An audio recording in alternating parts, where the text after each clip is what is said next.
Hello नमस्ते। Welcome to my YouTube channel little learnings. आज हम हमारी वीडियो में बात करेंगे 7 ancient wonders of the world के बारे में। आगे बात करते हैं हमारे first ancient wonder of the world the statue of Zeus के बारे में, जो कि ग्रीस में है। ज़्यूस की मूर्ति एंशिएंट ग्रीक के एक लेजेंडरी सिटी ओलंपिया में बनाई गई थी, जो इसके साइज और इसकी खूबसूरती की वजह से एंशिएंट के 7 वंडरर्स में से एक थी। इस मूर्ति का डिज़ाइन फिडियूस ने 432 BC में किया था, जिसे बनाकर इसे ओलंपिया के एक मंदिर में रखा गया।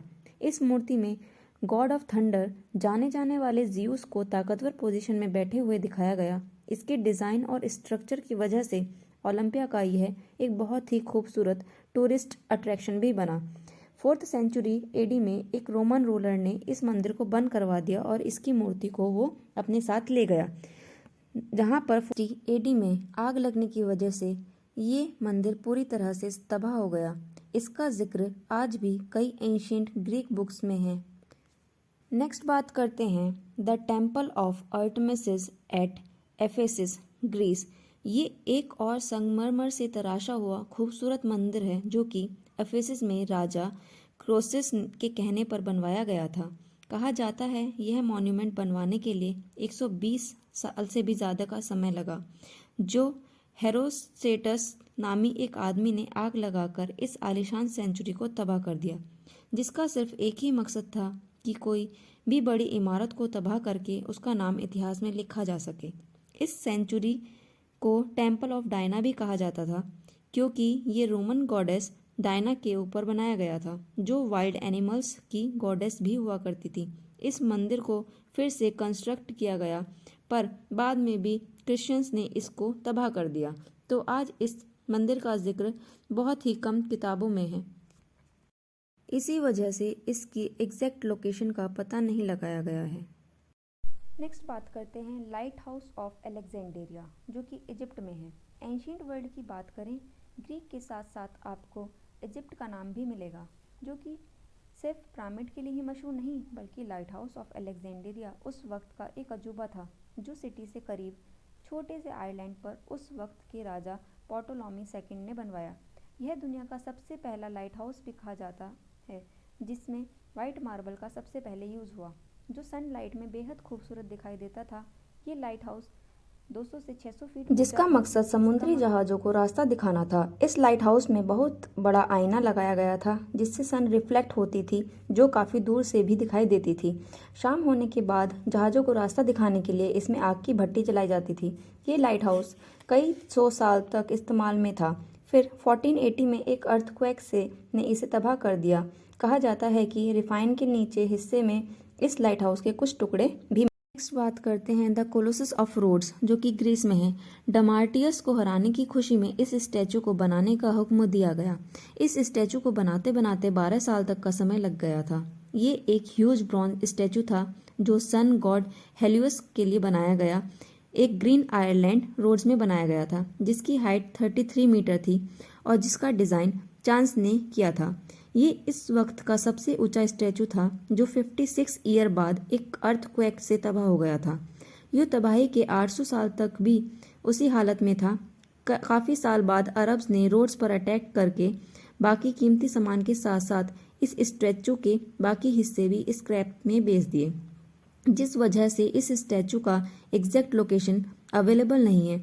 कुछ लोग मानते हैं कि ये modern day of statute of liberty की तरह खड़ा था, और ये स्टैचू ऑफ लिबर्टी की तरह भी दिखता था, पर इसकी एग्जैक्ट लोकेशन।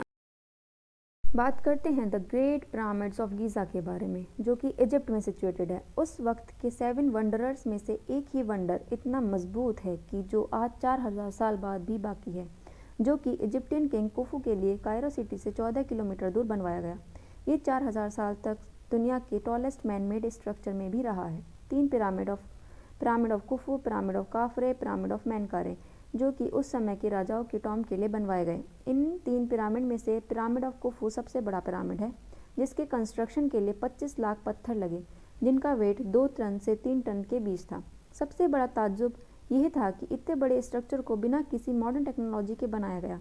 यह भी माना जाता है कि इस कंस्ट्रक्शन के लिए स्टोन को मूव करने के लिए रैंप रोलर्स का इस्तेमाल किया गया, चोरों से बचाने के लिए अंदर का स्ट्रक्चर कुछ अजीब सा है, नैरो होल्स, हिडन चैम्बर्स जो कि आसानी से समझ नहीं आ सकते थे। फिर भी पिरामिड से ज़्यादातर खजाना लूट लिया गया। नेक्स्ट बात करते हैं hanging gardens of Babylon. Hanging gardens of Babylon situated है इराक में, जो 6th सेंचुरी में बनाया गया था, जो कि बिना किसी मॉडर्न टेक्नोलॉजी के बनाया गया। तो ये सिर्फ मॉन्यूमेंट नहीं, ये ह्यूमन अचीवमेंट की भी मिसाल देता है। आज इसका एग्जिस्टेंस थोड़ा डाउटफुल है, कुछ लोग इसे मिथ्य मानते हैं और कुछ लोग रियलिटी, और कुछ लोग इसे मोहब्बत की मिसाल भी देते हैं। सिर्फ एंशिएंट ग्रीक की बुक्स में ही इस गार्डन का जिक्र है, जो कि राजा बेबीलोनियन किंग नेबुकदनेस्सर ने अपनी वाइफ एमेटिस के लिए बनवाया था, जो अपने देश, अपने घर को बहुत ज़्यादा याद करती थी।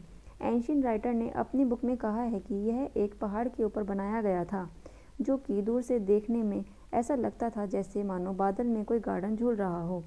एंशिएंट टाइम में अर्थक्वेक की वजह से इसका नामो निशान ना रहा। लास्ट बात करते हैं मेज़ोलियम एट हेलिकार्नेसिस के बारे में, जो टर्की में है। ये टर्की के बॉर्डर पर बनाया गया था। इतिहास की किताबों से पता चलता है कि आर्टेमिस, जो कार्निया के बादशाह मौसोलियम की पत्नी थी, उसने राजा की मौत के बात करते हैं मेज़ोलियम एट हेलिकार्नेसिस, जो टर्की में सिचुएटेड है। ये टर्की के बॉर्डर पर बनाया गया था। इतिहास की किताबों से पता चलता है कि आर्टेमिस, जो कार्निया के बादशाह मेज़ोलियम की पत्नी थी, उसने राजा की मौत के बाद उनकी याद में सफ़ेद शानदार संगमरमर का मकबरा तैयार करवाया, जिसका मकसद था कि एक ऐसा मॉन्यूमेंट तैयार किया जाए जो हमेशा के लिए मिसाल बन के रह जाए।